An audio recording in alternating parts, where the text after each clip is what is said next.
Salut à tous, bienvenue dans cette nouvelle vidéo. Je m'excuse de ne pas avoir fait de vidéo ces derniers jours simplement parce que j'étais en déménagement. J'ai déménagé à Dubaï, comme vous pouvez le voir, c'est juste magnifique. On a une vue de fou. Donc si jamais vous voulez suivre nos aventures, mes aventures, etc., tout ce que je fais, n'hésitez pas à venir me suivre sur Instagram. Je partage des trucs de trading, mais aussi un petit peu plus de lifestyle, donc n'hésitez pas. Ça fait toujours plaisir. Dans cette vidéo, on va parler du bordel qu'il y a eu hier sur la SEC du coup Gary et Gensler, ils ont fait n'importe quoi. Ils ont dit que c'était approuvé, ils se sont fait hacker, ils n'avaient pas d'authentificateur. Franchement, c'était le bordel.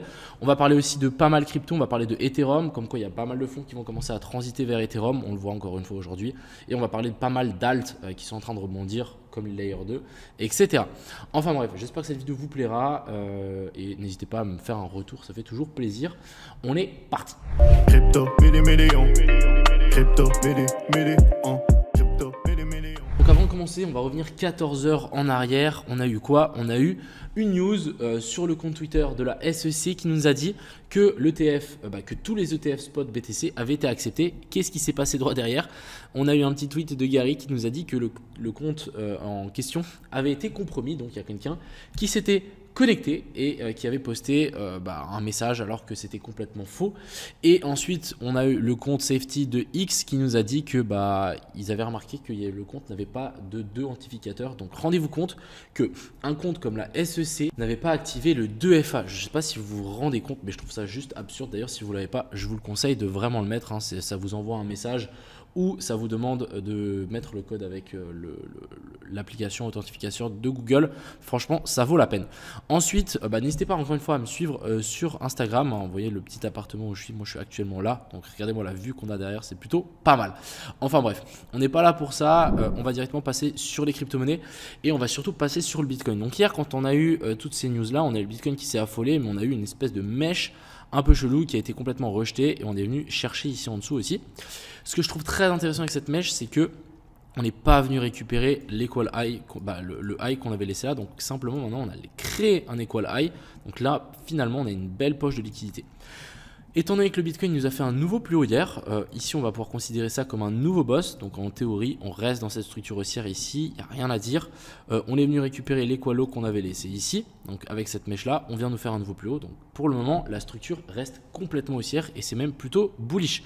Ce qu'on peut sans doute voir, ce qu'on peut sans doute faire plutôt, c'est tirer une zone de Fibo par rapport au plus bas ici qui a été récupéré l'équal low et ensuite ce plus haut.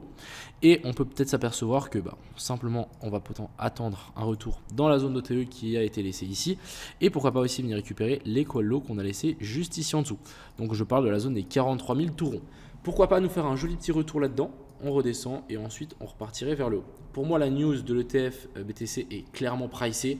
On a eu un tout petit rebond par rapport à l'amplitude de la news, même si c'était une fake news, ça reste vraiment très très faible. Donc là, ce que j'ai envie de voir, c'est pourquoi pas une petite redescente ici. Et si jamais il est accepté, ce serait de, bien évidemment, chasser cette equal high. Et pourquoi pas faire une news, en fait, créer cette news, mais dans la zone des 0,108 qui se situe ici vers la zone des 49 000. Donc pour moi, ça serait très intéressant qu'on fasse un top avec une news. Donc l'objectif ici, c'est que il soit vraiment accepté. On fasse un petit dernier FOMO.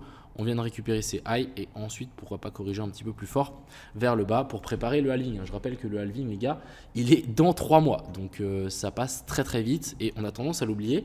Mais c'est quand même un événement ultra majeur dans le BTC. Donc clairement, à ne pas oublier cet événement.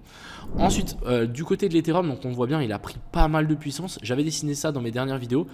Pas mal, mais pas assez. Je suis un peu dégoûté parce qu'on n'est pas venu vraiment récupérer les zones OTE. On est juste venu chercher la zone des 0,5 de Fibo. Donc c'est pour ça que je vous avais dit qu'il fallait vraiment placer plein d'ordres ici en dessous. Parce qu'en fait, on ne savait pas trop jusqu'où ça allait descendre. Bon, pour le moment, on est venu récupérer les lots là. Très bien, on est reparti. Et là, vraiment, on le voit qu'il prend pas mal de puissance. On le voit aussi sur la charte, donc Ethereum contre le BTC. Regardez-moi ça. Donc, on est descendu plus bas que ce que je pensais. Et étant donné, donc ici c'était pas un boss finalement, c'était ma première intuition comme quoi il fallait pas prendre ça, mais tout le monde était haussier, du coup je me suis dit je peux être aussi, mais bon ça n'a pas trop fonctionné.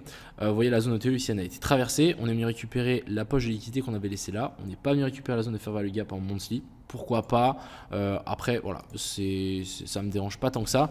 Maintenant ce qu'on veut voir c'est une clôture au-dessus de ça. Une fois qu'on aura fait ça, on pourra sans doute voir un nouveau plus haut, mais pour le moment mine de rien on reste baissier, on vient chercher la zone de fair value gap. on nous fait, vous voyez, un nouveau plus bas, on vient récupérer ça, pourquoi pas encore continuer à descendre vers le bas. C'est quelque chose de complètement faisable. Après, là, c'est complètement différent parce que la poche de liquidité a été touchée, donc il y a tellement plus de chances qu'on rebondisse vraiment fort.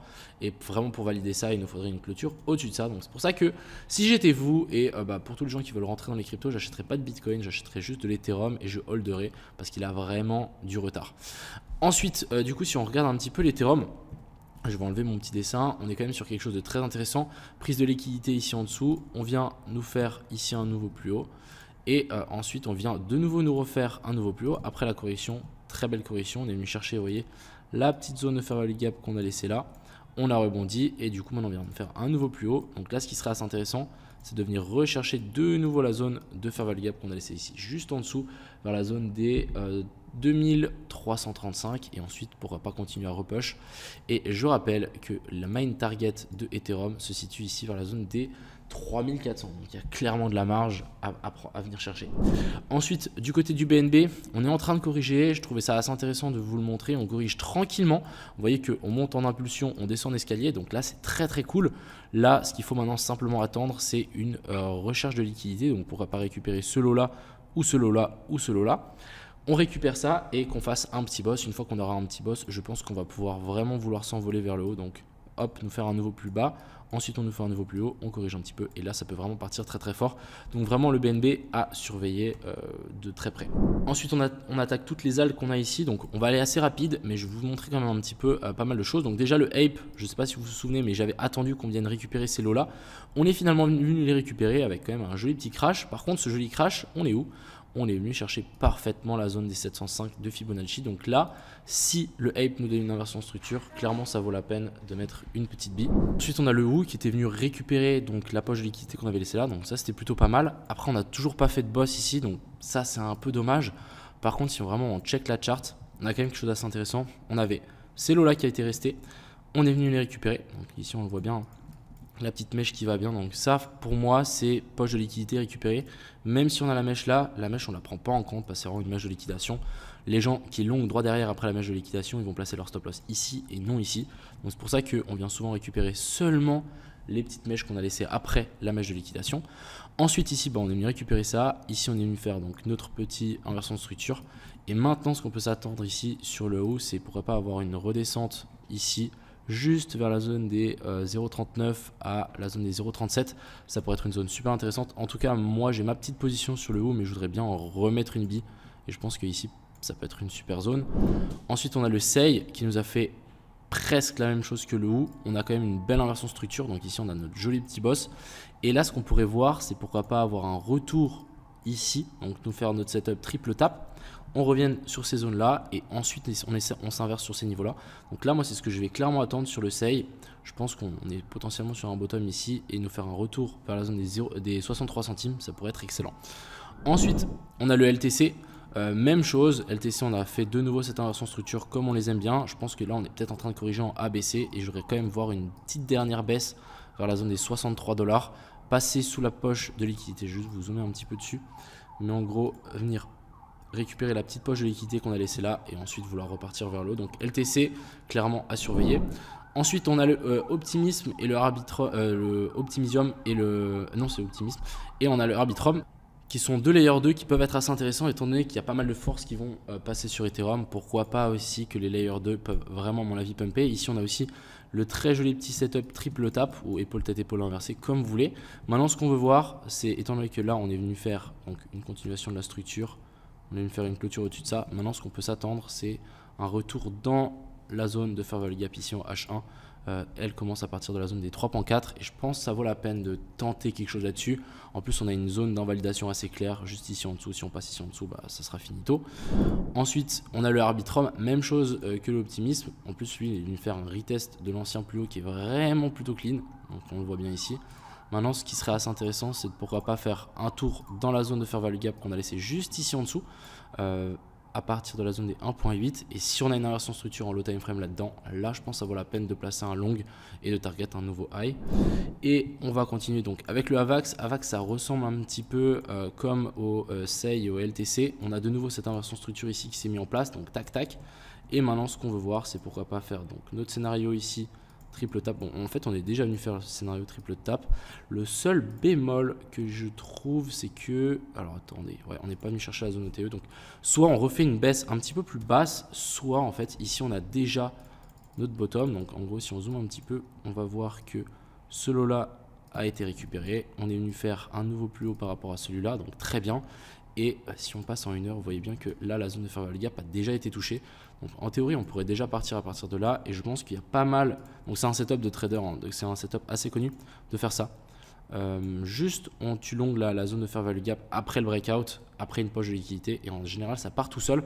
Donc même, je pense que le AVAX, ça peut valoir la peine de mettre une position ici. Mais voilà, il faut partir du principe qu'on peut quand même venir récupérer l'order block qu'on a laissé là. Et ensuite vouloir repartir plus tard.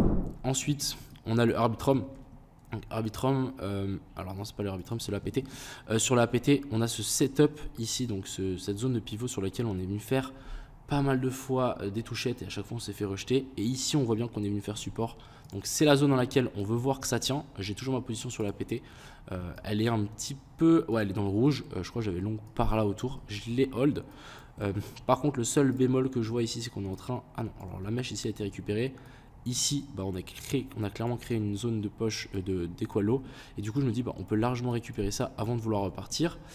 Et si on zoome un petit peu dessus quand même, on peut voir que bah, là, on a notre inversion structure. Ici, on a notre cost et notre boss. Donc, est-ce qu'on va pas redescendre juste un petit coup ici en dessous et ensuite vouloir repartir? C'est quelque chose qui est aussi faisable. Donc, à surveiller. Mais personnellement, je pense que on est sur une belle zone. Et je trouve que ce serait un peu bête de close maintenant, étant donné qu'on est sur une zone de support assez violente. Et ensuite, on a le inspect. Je sais que bah, vous savez que je le suis depuis un petit moment et que j'ai une belle position dessus. On a cassé finalement la zone de pivot que j'attendais depuis un petit moment. Donc là, on est en train de stabiliser sur la zone de retest. Donc c'est absolument la zone là qu'on veut voir que ça tient.